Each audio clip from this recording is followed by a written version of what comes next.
بسم اللہ الرحمن الرحیم۔ السلام علیکم۔ اللہ تعالیٰ نے فجر میں جاگنے کا حکم کیوں دیا ہے؟ سائنسدانوں کی یہ ریسرچ آپ کو ہلا کر رکھ دے گی۔ سائنسدانوں نے فجر کی نماز کے وقت پر ریسرچ کی کہ صبح کے وقت جاگنے سے کیا ہوتا ہے،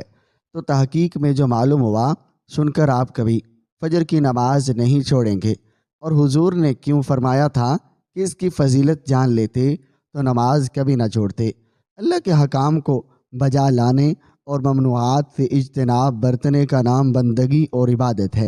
اسلام کے نزدیک عبادت کا مفہوم نہایت ہی وسیع ہے۔ اسلام کا مطالبہ ہے پر انسان کی پوری زندگی عبادت سے عبارت ہو اور وہ اس طرح زندگی بسر کرے کہ اس کا ہر کام عبادت میں شمار ہو، اور اس کا واحد طریقہ یہی ہے کہ وہ اللہ کے بتائے ہوئے طریقے کے مطابق زندگی گزارے، ہر بات میں حکم الہی کو پیش نظر رکھے۔ اسلام اس بڑی عبادت کے لیے انسان کو جن ذرائع سے تیار اور اس کی تربیت کرتا ہے، اور عرف عام میں انہیں عبادت کہا جاتا ہے، لیکن دراصل یہ تمرینات عبادت ہے، اور انہیں ارکان اسلام بھی اسی وجہ سے کہا جاتا ہے۔ اسلام کی عمارت انہی ستونوں پر قائم ہے، اور ارکان اسلام میں نماز سر فہرست اور پہلے نمبر پر ہے، اور تمام عبادات میں نماز کو جو اہمیت اور فضیلت حاصل ہے، اور وہ کسی بھی صاحب ایمان اہل نظر سے پوشیدہ نہیں ہے۔ نماز کی اہمیت کا اندازہ اس بات سے لگائی ہے کہ قرآن کریم کی ہر پیغام میں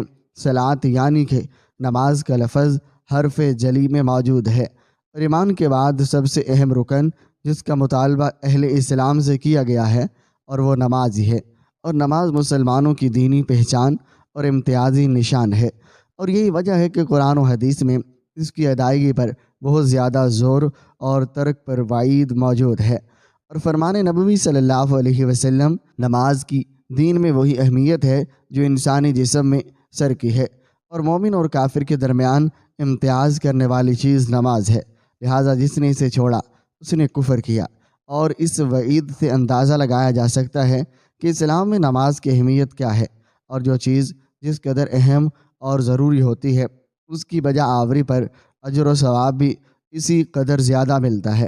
چنانچہ نماز کا ثواب بھی اس قدر ہے کہ انسان اس کا تصور نہیں کر سکتا، لیکن 5 وقتہ نمازوں میں فجر کی نماز اہمیت اور فضیلت سب سے نمایاں ہے، اور اس کی ادائیگی پر اجر و ثواب بھی دیگر 4 نمازوں سے زیادہ ہے، اور اس کی وجہ یہی ہے کہ فجر کے وقت دنیا نیند کے آغوش میں محو سراحت ہوتی ہے اور خواب خرگوش کے مزے لے رہی ہوتی ہے، اور لوگوں پر غفلت اور سستی کی چادر تنی ہوئی ہوتی ہے، اور ایسے میں نرم اور گرم آرام دہ بستر کو چھوڑ کر اللہ کی اطاعت اور محبت میں بارگاہ الہی میں سجدہ ریز ہونا بڑا پر مشقت اور نفس کو زیر کرنے جیسا مشکل کام ہے۔ اللہ تعالیٰ کی سنت یہ ہے کہ بندے کو جس نیکی کے کرنے میں مشقت زیادہ ہو اور نفس و شیطان سے لڑائی لڑنی پڑے، اور اللہ اس پر زیادہ اجر و ثواب عطا کرتا ہے، اور چاہے وہ نیکی کتنی ہی چھوٹی کیوں نہ ہو۔ اور قرآن و حدیث سے بھی نماز فجر اور فجر کی قرات و تلاوت قرآن کی اہمیت اجاگر ہوتی ہے، اور جس سے فجر کے وقت اور نماز فجر کی اہمیت کا پتہ چلتا ہے۔ اور سورہ بنی اسرائیل میں فرمایا کہ فجر کا قرآن بے شک فجر کی نماز میں پڑھا جانے والا قرآن محسوس اور مشہود ہو کر سامنے آ جاتا ہے، یعنی اگر فجر کی نماز میں پڑھا جانے والا قرآن اگر سمجھ کر بغور پڑھا یا سنا جائے تو وقت فجر کی تمام انوار و تجلیات اور قرآن فیوز اور برکات مشتقل ہو کر اللہ کے وجود اور اس کی وحدانیت کی گواہی دیتے محسوس ہوتے ہیں۔ اور احادیث نبوی سے بھی نماز کی اہمیت اور فضیلت اور نورانیت کا پتہ چلتا ہے۔ آپ صلی اللہ علیہ وسلم نے فرمایا، فجر کی 2 رکعت سنتیں دنیا اور دنیا کی ہر چیز سے افضل ہیں، اور قرآن و حدیث اور اسلامی لٹریچر میں دنیا سے مراد مشرق اور مغرب، شمال و جنوب کا قرۂ ارضی نہیں، بلکہ دنیا سے مراد ہے یہ کائنات اور اس کی تمام تر نعمتیں، خزانے، دولت اور ثروت اور حکومت و سطوت مراد ہے۔ سوچئے جب فجر کی 2 رکعت سنتوں کی یہ فضیلت ہے کہ پوری دنیا کی نعمتیں اور خزانے اس کے سامنے ماند اور بیج ہیں، تو پھر فجر کے فرض کا کیا عالم ہوگا۔ صحیح مسلم کی روایت میں ہے کہ رسول اللہ صلی اللہ علیہ وسلم نے فرمایا، جو شخص فجر کی نماز پڑھ لیتا ہے وہ اللہ کی ذمہ داری میں آ جاتا ہے، یعنی جو شخص نماز فجر کا فریضہ ادا کر لیتا ہے تو وہ اللہ کی حفاظت میں آ جاتا ہے اور اسے کوئی بھی نقصان نہیں پہنچا سکتا۔ بخاری و مسلم ہی کی ایک روایت میں ہے کہ جس نے 2 ٹھنڈے وقت کی نمازیں فجر اور عصر ادا کر لی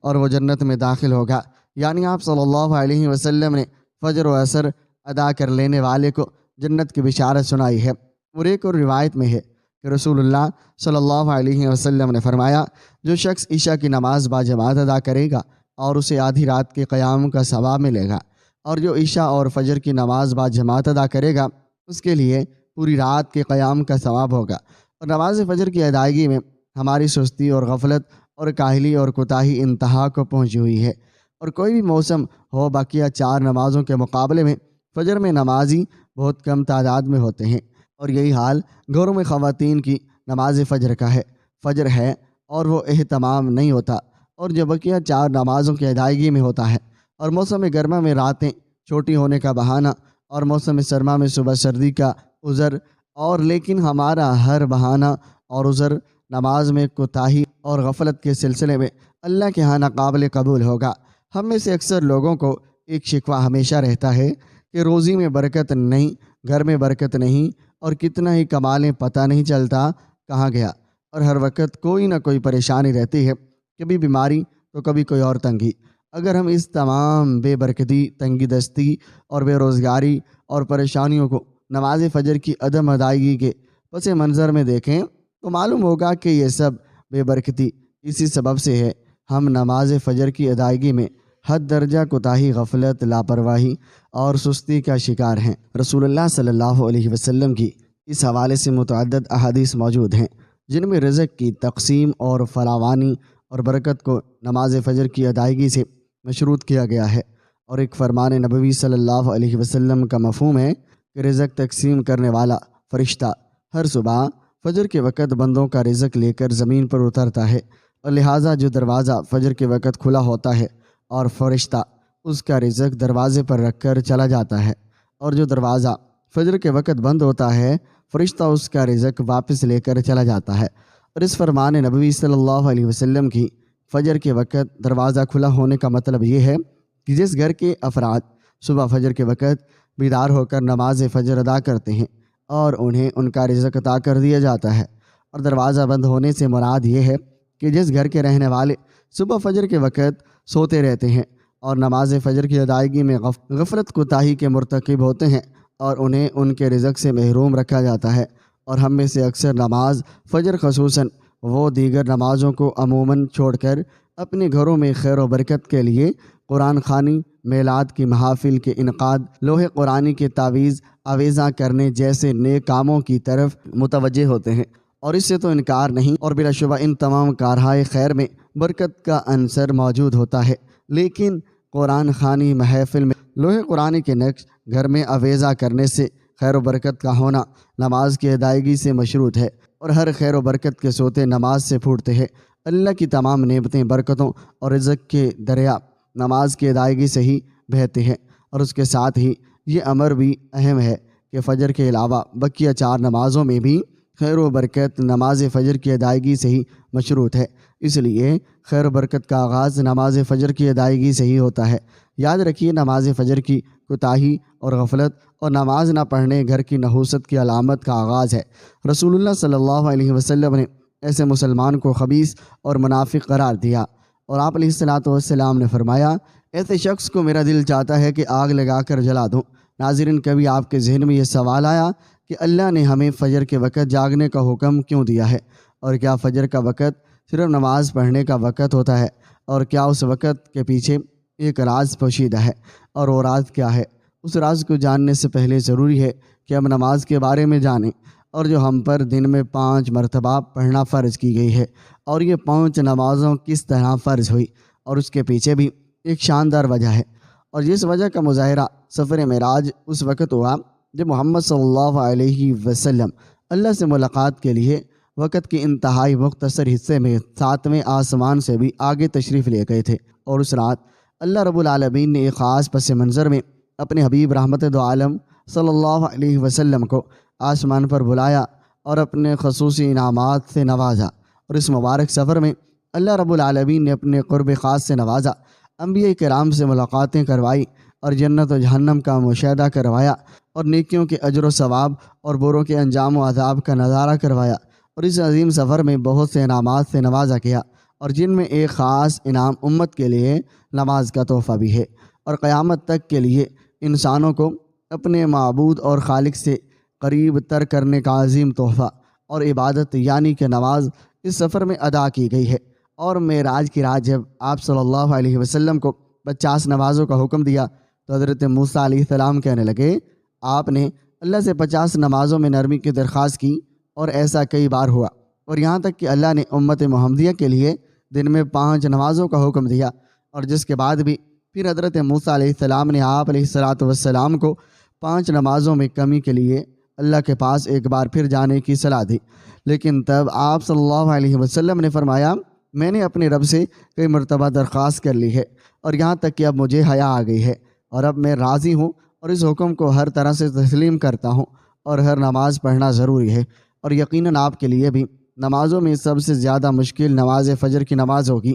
اور جس میں نیند کا غلبہ اتنا ہوتا ہے کہ انسان مشکل سے اٹھ پاتا ہے، لیکن دن کے اس خاص حصے میں جو راز پوشیدہ ہے اور اسے جو آپ جانو گے تو یقین کریں آپ فجر کی نماز کبھی نہیں چھوڑنا چاہیں گے۔ اور دنیا میں کئی ایسے لوگ ہیں اور جنہیں سلیب، ڈس ازریہ اور بے خوابی کی شکایت ہوتی ہے، اور جس میں وہ سارے رات سو نہیں پاتے، اور یعنی انہیں نیند نہ آنے کی بیماری ہوتی ہے، اور پورا دن کام کاج کر کے جب رات کو سو نہیں سکتے تو تب کئی طرح کے ذہنی اور جسمانی بیماریاں جنم لیتی ہیں، اور اس سلیب، ڈس ازریہ کا شکار آج ہر دوسرا تیسرا انسان ہو رہا ہے، اور جس کی بڑی وجہ اللہ کے احکامات کو پیچھے چھوڑ کر دنیا کی رنگینیوں کے پیچھے بھاگنا ہے، اور ساری رات جاگنے کے بعد فجر کے قریب کچھ دیر نیند آ جاتی ہے، لیکن وہ نیند جسم کو پرسکون نہیں کرتی، اور جس کی وجہ سے اکثر لوگ جاگتے جاگتے اور ہر قسم کی دوائیوں کے استعمال کے باوجود جب سو نہیں پاتے تو وہ اللہ سے یہ سوال ضرور کرتے ہوں گے کہ اللہ مجھے نیند کیوں نہیں آتی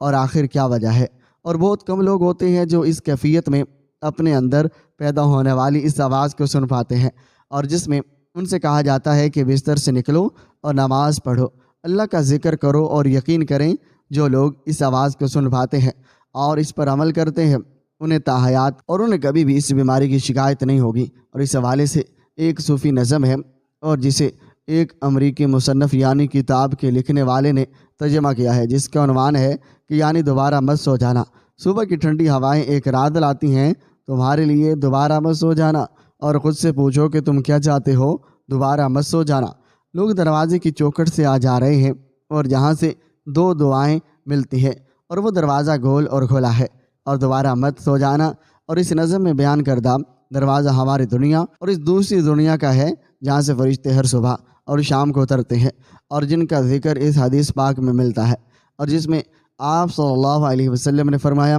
کہ رات اور دن میں فرشتوں کی ڈیوٹی بدلتی رہتی ہے، اور فجر اور عصر کی نمازوں میں ڈیوٹی پر آنے والے فرشتے اور جانے والے فرشتے ایک دوسرے سے ملتے ہیں، اور پھر تمہارے پاس رہنے والے فرشتے جب اوپر چڑھتے ہیں تو اللہ تعالیٰ پوچھتا ہے کہ حالانکہ وہ ان سے بہت زیادہ اپنے بندوں کے متعلق جانتا ہے، اور میرے بندے کو تم نے کس حال میں چھوڑا؟ تو وہ جواب دیتے ہیں کہ ہم نے جب ان کو چھوڑا تو وہ فجر کی نماز پڑھ رہے تھے، اور جب ان کے پاس گئے تب وہ عصر کی نماز پڑھ رہے تھے۔ اور فجر اور عصر کی نمازوں کی اوقات میں سونے سے منع کرنے کے پیچھے بھی ایک بڑی وجہ ہے، اور وہ یہ ہے کہ سائنس کہتی ہے کہ صبح سورج طلوع ہوتے وقت اور شام کو غروب ہونے سے پہلے سونا نہیں چاہیے، اور کیونکہ صبح کے وقت زمین پر آکسیجن بہت زیادہ مقدار میں ہوتی ہے، اور جس وقت ماحول تر و تازہ ہوتا ہے، اور یہ آکسیجن آپ کو دن بھر فٹ رکھنے کے لیے انتہائی ضروری ہوتی ہے، کہ جو اس وقت سو جاتا ہے تو وہ آکسیجن سے محروم رہ جاتا ہے، اور عصر کے وقت زمین پر آکسیجن کی کمی ہو جاتی ہے۔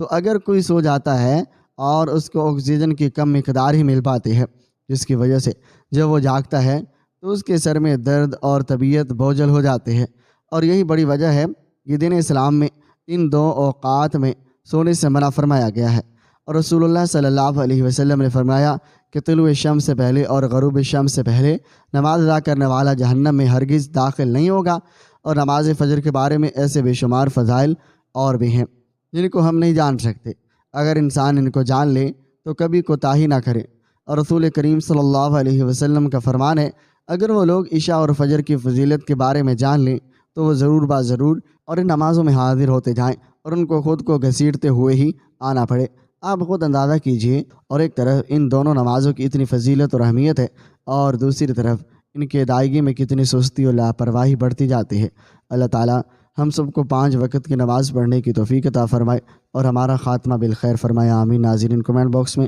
اللہ تعالیٰ کے 99 ناموں میں سے ایک نام ضرور ٹائپ کریں۔ شکریہ۔